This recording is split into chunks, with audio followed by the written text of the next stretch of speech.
what made you want to become involved in LGBT issues and the organization and whatever other LGBT issues you've been involved with?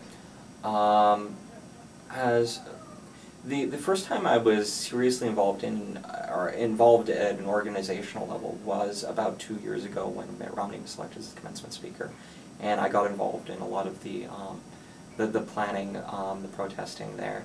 Well, no, actually a little bit before that, pretty much as soon as I got to Massachusetts and there was question of the constitutional conventions that came up in the state over whether or not to ban same-sex marriage. I was, not going to classes and talking to people and holding signs right out front of the State House instead. So that was pretty much my introduction. Here you go, you're right in the middle of it now, for any sort of organized or institutional level. Do you know of anyone or yourself in Boston who has been harassed for being LGBT?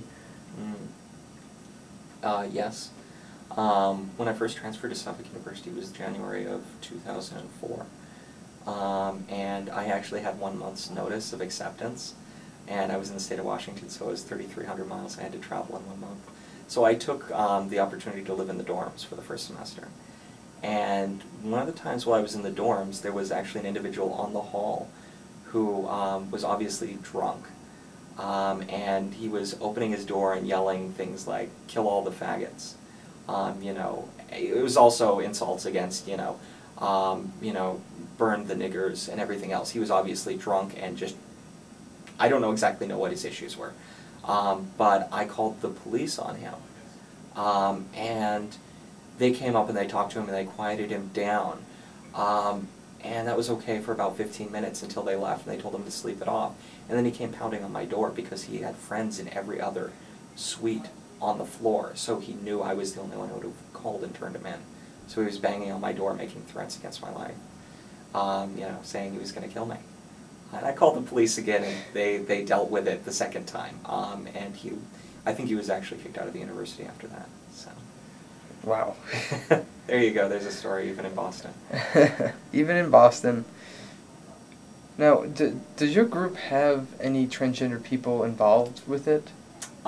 We do not have any transgender students, faculty, or staff involved in Rainbow Alliance at this time. I know there is one at the Suffolk Law, the Queer Law Alliance, but these are separate organizations, effectively.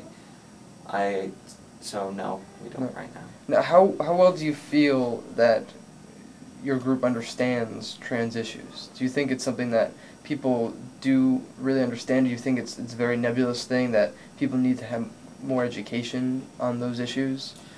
I think that there's always a need for more education. I think that those who are most involved in the organization have a decent understanding, but that in the Suffolk community as a whole, that there is really not much understanding because there really is so little information that people have been exposed to, so little that people have actually heard.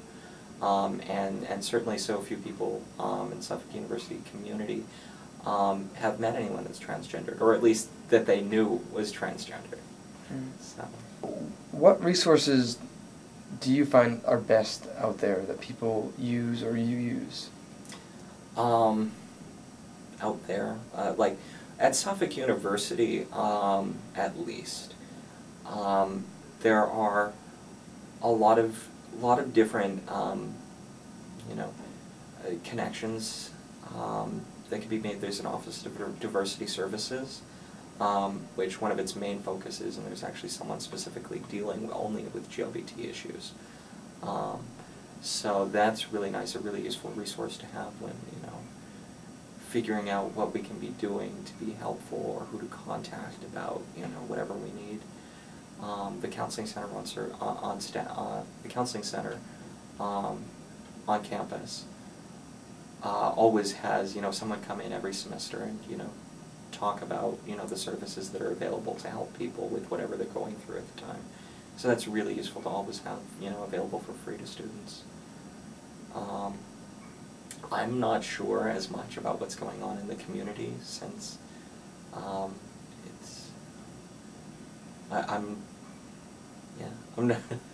not really sure as much what's going on in the community. There are a lot of other people that are helping to try to integrate that into the organization as a whole, because I think it's something we do need to do better and be really valuable, really useful for a lot of people.